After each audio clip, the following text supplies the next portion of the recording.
Hi, welcome to the day after Boxing Day. Hope you're enjoying getting through all the leftovers from Christmas, if that's what you celebrated this week. Now, tomorrow is Saturday. Usually we do a live program. I'm having the day off, so I'm actually having Saturday and Sunday off this week, so today will be the last day of news until next Monday, unless something big breaks, and then we'll certainly do some sort of video to make sure we keep you updated. Otherwise, hope you are enjoying the silly season.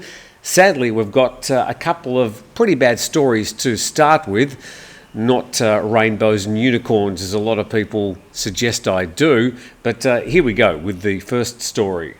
Belgian elderly tourist attacked and robbed by teenagers on Christmas night in Pattaya. And this reported in PattayaMail.com. And the story says the elderly foreign tourist was assaulted and robbed of his belongings at the entrance of the village Pattaya in Nong Pru after midnight on December 25. And police found an 80-year-old Belgian national, Mr. Richard Anders M. van Bogert, a retired electrician, bleeding from multiple injuries to his head inflicted by a sharp object. His wallet, containing about 7,000 baht, was reported missing. The victim's 38-year-old caretaker told police that the man had been returning from a Christmas event in Pattaya when he was surrounded by 3 motorcycles carrying 6 young men. The attackers used knives to assault him, then stole his wallet, leaving him injured on the ground. The victim managed to crawl to a nearby house for help. And to follow up the story, we go to the Pattaya News, who also have some video of the incident, which we'll overlay. Teenagers, mostly only 15, arrested for brutally attacking 80-year-old Belgian man in Pattaya. And this story says that just after 11 p.m. on Christmas Day, Pattaya police arrested 4 Thai teenagers. Yet the Pattaya Mail story said that the man was attacked after midnight, so perhaps it's suggesting that these teenagers were caught about 23 hours after the incident. Not exactly sure. And these teenagers were suspected of brutally attacking the retired Belgian electrician. The group consisted of 3 15-year-olds and 1 18-year-old. Police recovered a 22-inch knife and 2 motorcycles the suspect had used in the incident. The teenagers admitted to attacking Mr. Richard to steal his money, claiming they planned to use it to settle a car accident debt for their friend. And spotting the victim walking alone in a quiet alley, the teenagers surrounded Mr. Richard with their motorbikes and demanded his money. Then it follows with a completely ridiculous excuse they made, and says the suspects didn't know the victim and claimed he was selected only because he looked like an easy target. The story goes on. After the assault, the suspects fled to Pattaya Beach, where they were later arrested. The suspects are now in custody facing legal proceedings. So Pattaya police have that incident in hand, but in checking the Pattaya News YouTube channel, realised that they're really doing very, very well. So congratulations to Adam and the team for the success of their YouTube channel, where I found this story. Australian man threatened with knife by Pattaya motorcycle taxi driver after minor crash. And then it says that just before midnight, this would have been on Christmas Eve, Mr. Ivika, a 60-year-old Australian tourist, claimed that he was threatened by a Thai man aged around 30 to 35 years. The man appeared to be a motorcycle taxi driver because he wore an orange motorbike taxi vest. According to a 60-year-old Thai friend of the foreigner, Mr. Saichon, the two had slightly bumped into each other while riding their motorcycles, which led to an argument. The foreigner then fled into the alley. The motorcycle taxi rider followed him, and the rider allegedly pulled out a large knife, waved it around, shouting insults and threatening to attack Mr. Ivika. So 2 older foreign tourists attacked in the city. Not a good look for Pattaya, but of course the place is very busy at the moment. A lot of people milling around, and there will be the inevitable incident. So 2 incidents out of, well, the many, many thousands of people there, but it does make the news.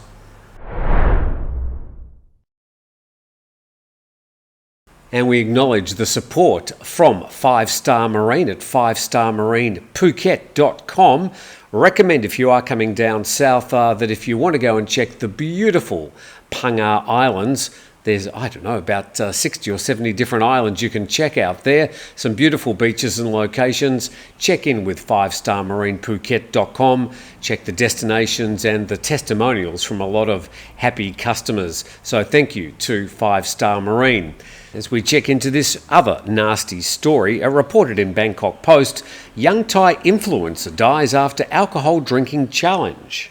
It says that a young Thai social media influencer has died soon after being hired for 30,000 baht to guzzle a 350 milliliter bottle of whiskey. And his nickname was Bank Lester. He was only 21-year-old, pronounced dead at hospital at 3:40 a.m. on Thursday. The story says that he was a garland seller who performed improvised rap songs to attract buyers, and he'd been seen in several videos accepting paid challenges to drink alcohol rapidly in exchange for money. Now, in checking a bit more into this story, he wasn't really much of an influencer. I think the headline is a bit misleading. But he was taken advantage of by other influencers. This particular 21-year-old only had about 400 followers, and he was a person with special needs. Clearly, he was just taken advantage of by other influencers. In a video showing Tanner Khan drinking quickly and straight from a small whiskey bottle amid a cheering crowd at a party has been widely circulated on the internet. Some party goers were seen filming him on mobile phones. And after completing the paid challenge, Tanner Khan looked sick and reportedly vomited before being taken to hospital, where he died later. And following that story up on Thai PBS World, online alcohol drinking challenge death probe awaits autopsy results. And this story says that public health officials in Chanthaburi province are waiting for results on an autopsy on a 27-year-old, not 21-year-old, as reported in the Bangkok Post. And further down there, they're hoping that the autopsy will reveal the exact cause of his death.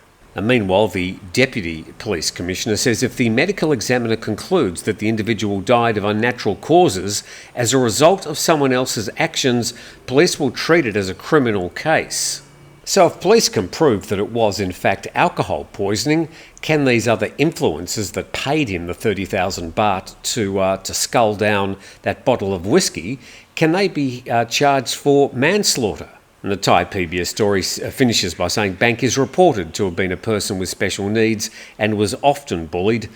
He was challenged to perform unusual activities such as eating Japanese wasabi, dancing naked or eating dirty food in exchange for money. Just a very sad and reprehensible story. Let's move on to some scam updates. And reported in calcidenglish.com, Thai tech crime police uncover new Singapore-based scam network. And Thai authorities have uncovered a sophisticated new phone scam network operating through Singapore, marking a significant shift in criminal tactics from the traditional Cambodia-based operations. And the discovery came after the arrest of a 19-year-old Chinese national and his girlfriend in Bangkok. The Technology Crime Suppression Division says that scammers are now routing their calls through Singapore instead of neighbouring countries like Cambodia, Myanmar or Laos. This tactical change makes tracing signal origins substantially more challenging for law enforcement. And the police commissioner said these criminals are constantly evolving their methods. They've moved away from physical SIM cards entirely, operating with overseas-based virtual SIMs to evade local prosecution. The breakthrough came during a raid on a fifth-floor apartment in Ram Kamang, where police seized advanced telecommunications equipment, including 8 SIM-less box devices, multiple routers and surveillance equipment. The primary suspect, identified as Mr. Ming Hong, had entered Thailand on a student visa and allegedly established a network of at least 14 rented properties across Bangkok. Gee, the homework's really changed for our students since I was at school. And police spent a month tracking the operation, which led them to discover an office equipped with CCTV cameras for remote monitoring. They say that success in combating these evolving scams requires faster cooperation from banks and telecommunications providers, which provides the perfect segue to this story in the Bangkok Post. And the story says that banks, telecoms face tougher scam laws. And the government will require banks and mobile phone network operators to take more responsibility for preventing online scams. And according to the Deputy Minister, after the new year, we expect to see, for instance, mobile phone messages suspected to contain clickbait to be promptly removed by the mobile phone network operators, or else they'll be held responsible if such a message leads to a loss of money to scammers. So there's plenty of legitimate businesses that use messaging and clickbaity type headlines to get you to click on a special offer or promotion. How the hell are the telecommunications people, how are they going to be able to determine whether it's legitimate or not? Mr. Prasert said the government also expects the decree to help speed up tracking and freezing money which a victim loses in an online scam and returning it promptly to the victim. And whilst we're on scams, a bit of an update. This is from Thai PBS World and refers to the Forex 3D investment scam.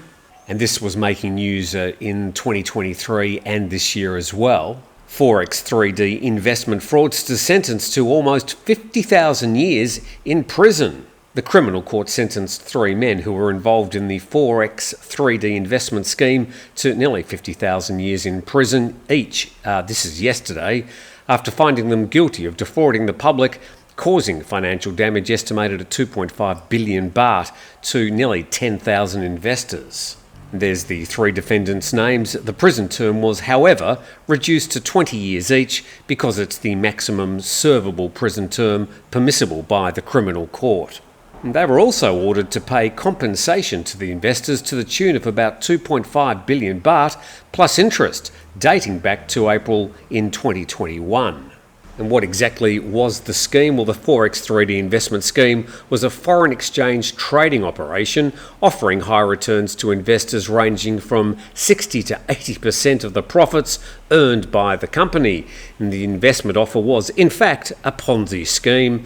Several entertainment celebrities were recruited to be presenters for the company to enhance its profile and to attract investors. The founder, Aparuk, and others are being tried separately. I'm sure the founders and the presenters and the celebrities involved in the Icon Group scam will be looking at this and worrying that they're going to be put in prison for a long time as well. Finishing with some good news. Now, we've got the TAT from tatnews.org